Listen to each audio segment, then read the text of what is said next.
Días, tardes o noches. Mi nombre es Laila y hoy voy a presentar un tema fundamental para entender cómo funcionan los grupos humanos. Hablo de las normas de grupo, la conformidad, el apartamiento y el cambio. En general voy a hablar sobre una lectura llamada Normas, Presiones y Pautas de Grupo. Bueno, aunque suena teórico esta lectura, veremos que estas ideas están presentes en cualquier grupo al que pertenecemos, ya sea una familia, un salón de clases o un equipo de trabajo. Quiero empezar aclarando por qué este tema es importante. Muchas veces creemos que actuamos por decisión propia, pero en realidad gran parte de nuestra conducta está moldeada por normas que cierto determinado grupo espera de nosotros.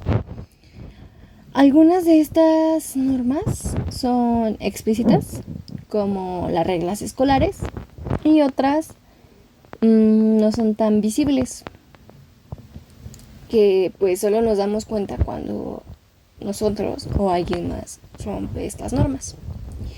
En esta presentación voy a explicar principalmente qué son las normas, cómo se clasifican, por qué las seguimos, qué pasa cuando no las seguimos y cómo pueden estas normas cambiar. Bien. En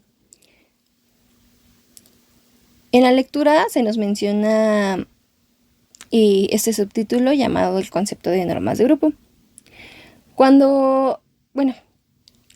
La lectura nos dice que son ideas compartidas sobre lo que un miembro debe o no hacer, que son aprendidas, no solo observadas, que regulan la acción del grupo, comunidad y de cada miembro, incluyen expectativas del papel, funcionan como pautas de orden, estabilidad y coordinación. Y bueno, se refiere que cuando hablamos de normas, no nos referimos solo pues a reglas formales. Las normas de grupo son, como ya lo mencioné, acuerdos compartidos, a veces muy sutiles, sobre lo que es normal o adecuado en ese grupo. Lo interesante es que estas normas se aprenden con el tiempo. Como dice la diapositiva, basta observar cómo se comportan los demás para saber qué está permitido, qué incomoda o incluso pues qué está prohibido. Por ejemplo, en algunos grupos es normal hablar fuertísimo. Y en otros en otro grupo esto se vería pues raro o incluso como agresivo. En algunos equipos es normal bromear, pero en otros se considera falta de profesionalismo, por ejemplo. Y pues ahí vemos que las normas no son propiedades del grupo, sino de la persona como tal. La lectura también nos habla sobre las funciones que tienen las normas de grupo. Nos hablan de las que puse en la diapositiva, que es mantener cohesión, regular conductas, definir sanciones, ayudar al logro de objetivos, mantener estabilidad y clima grupal. Las normas existen porque cumplen funciones importantes. Le dan orden al grupo, como ya lo mencioné, y reducen incertidumbre. Nos dicen qué podemos esperar de los demás y qué esperan ellos de nosotros. Esto ahorra energía mental y también previene conflictos, porque si todos siguen las mismas pautas, la convivencia se vuelve pues más predecible y pues incluso más amena. También ayuda a que el grupo logre sus objetivos. Por ejemplo, si un equipo que se desarrolla en un hospital hay una norma de comunicación que es precisa, eso facilita el trabajo y reduce errores. Por eso, aunque a veces nos molesten las normas, pues estas cumplen un papel regulador que hace posible que cierto grupo funcione. Bien. En la lectura nos hablan de un autor apellidado Parsons. Y bueno, Parsons nos propone 4 dimensiones que nos permiten entender mejor cómo funcionan las normas. Esta clasificación es útil porque no solo describe normas aisladas, sino podríamos llamarle el estilo general del grupo. Primero nos habla sobre la dimensión afectiva. En esta dimensión vemos si el grupo permite expresar emociones o, por otro lado, pues espera que se controle emocionalmente. Ya que pues podemos ver que hay grupos muy expresivos y otros donde pues donde mostrar emociones está mal visto. También nos habla sobre la segunda dimensión, sobre la autoridad, que pues aquí nos habla sobre quién toma decisiones, cómo circula el poder y si obedece por respeto, por costumbre o por miedo.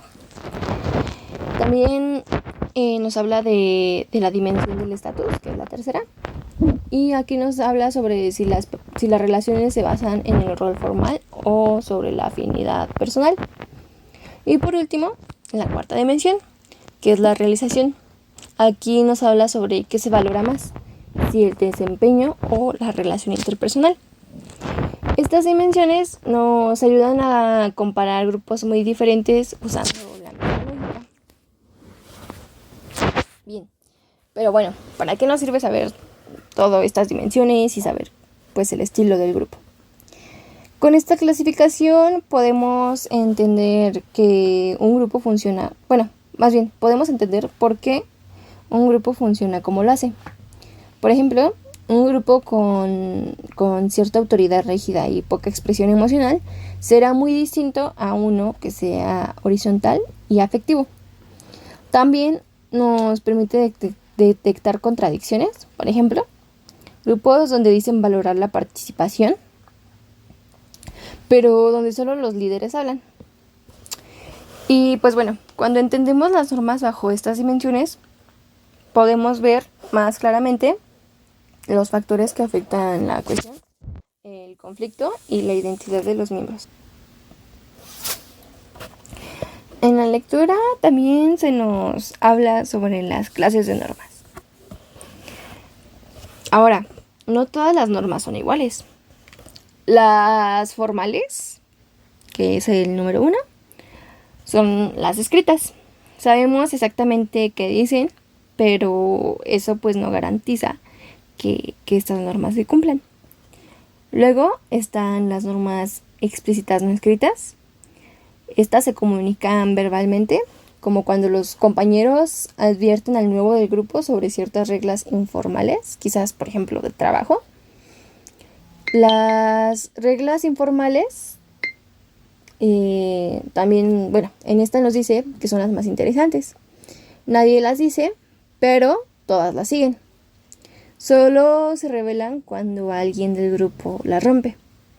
Y por último, también nos hablan sobre las normas inconscientes o tabús. Son ideas tan arraigadas que no se cuestionan y pues regularmente tienden a ser creencias, por ejemplo. Esta variedad explica por qué a veces la cultura del grupo es más fuerte que lo que dicen sus documentos oficiales. Bien, en la lectura claramente se ve claramente que lo que un grupo dice que valora no siempre coincide con lo que realmente pasa. Por ejemplo, un grupo puede hablar de igualdad, pero en la práctica existe cierta jerarquía implícita que todos respetan. O puede promover la libertad de expresión, pero sancionar cuando alguien se sale demasiado del estilo común. Estos ejemplos sirven para recordar que las normas verdaderas están en la conducta, no en los discursos, es decir, en lo que podemos ver.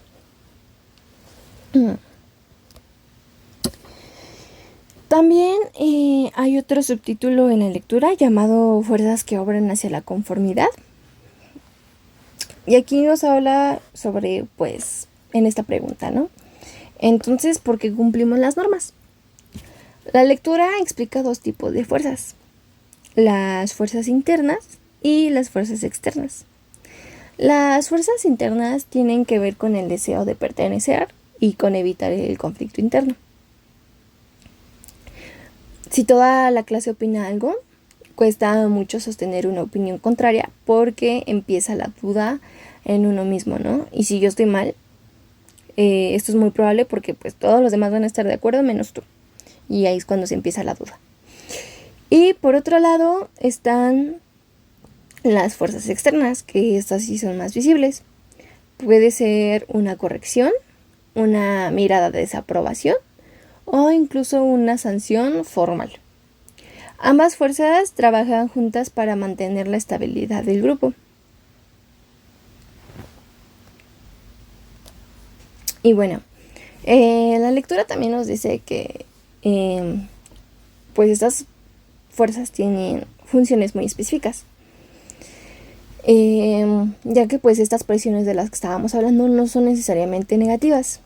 El grupo necesita que sus miembros sigan ciertas pautas para coordinarse y lograr las metas que tienen en común. Por ejemplo, una norma de puntualidad permite que el grupo avance sin tener que reiniciar cada vez. Y por eso las presiones ayudan a recordar y reforzar estas pautas.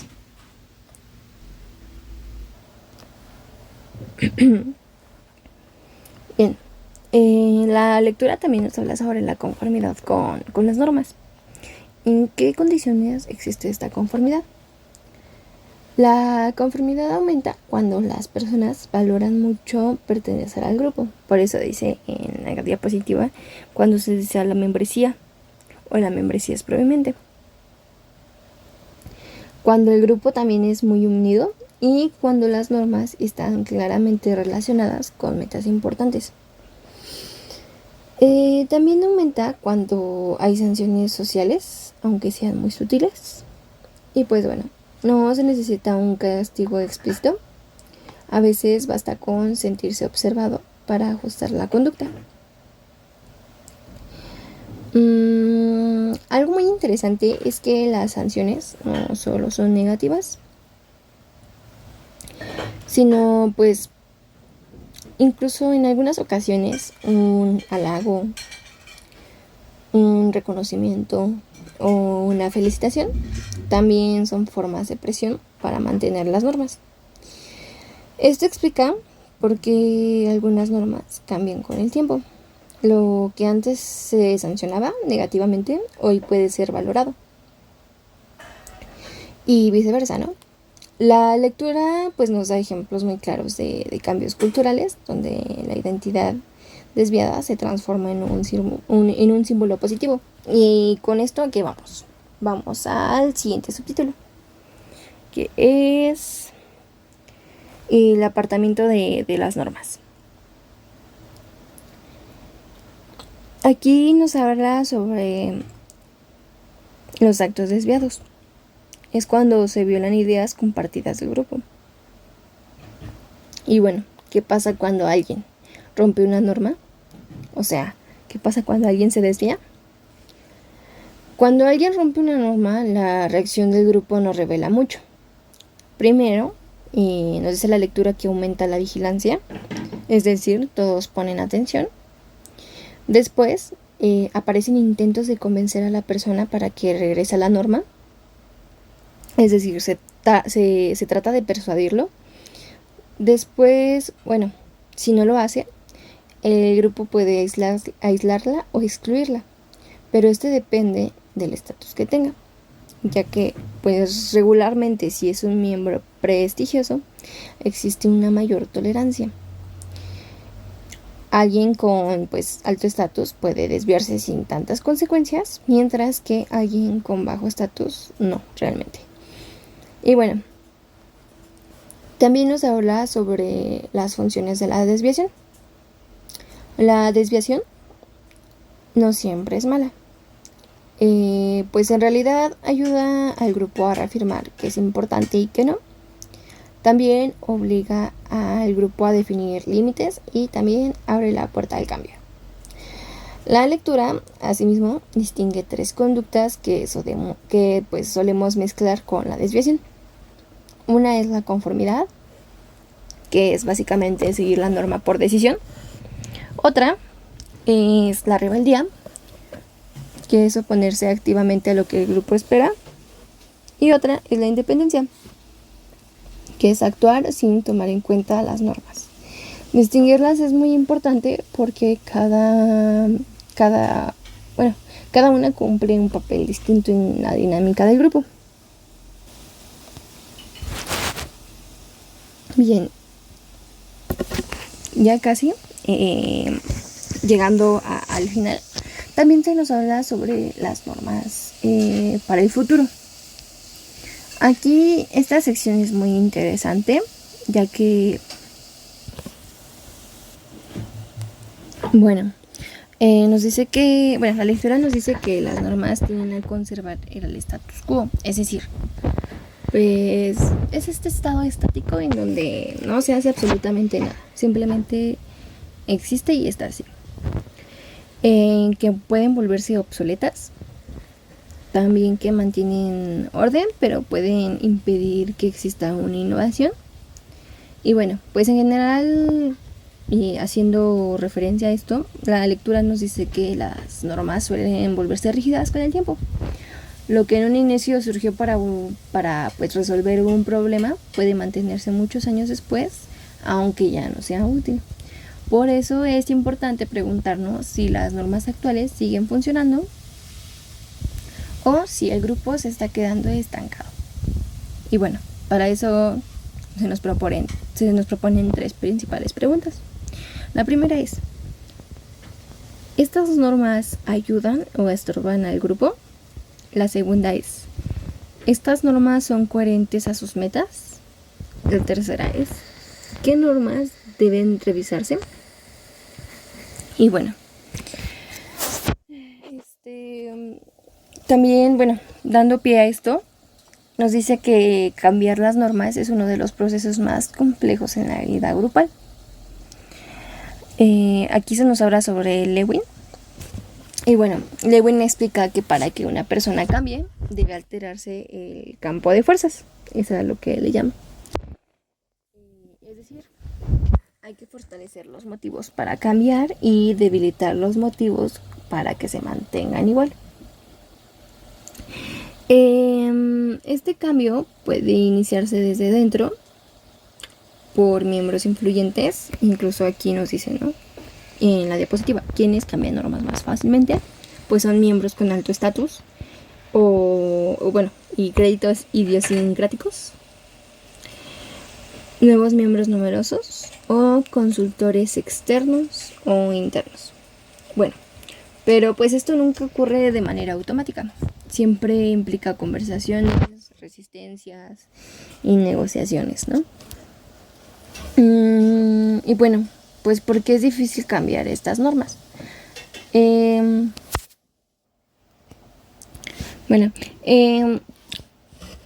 Las normas representan estabilidad, por eso cambiarlas implica riesgos.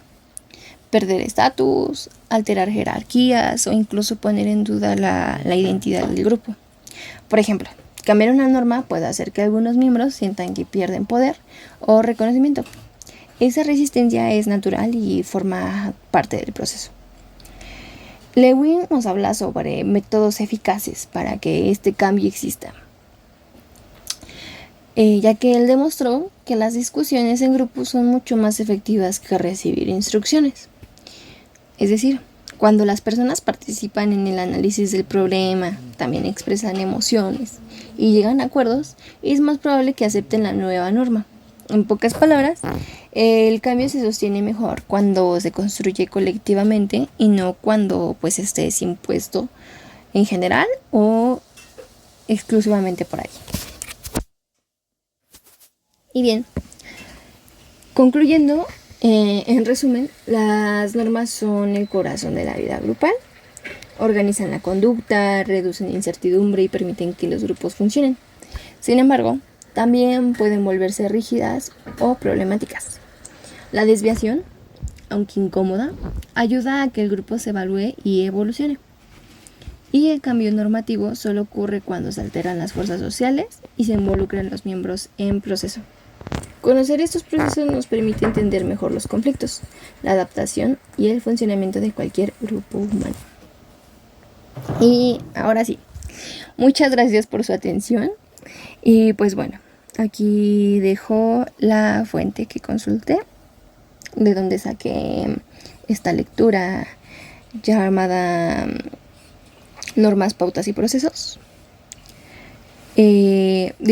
Normas, Presiones y Pautas de Grupo. Y pues nada, también aparece que su autor es Napier. Muchas gracias y buen día.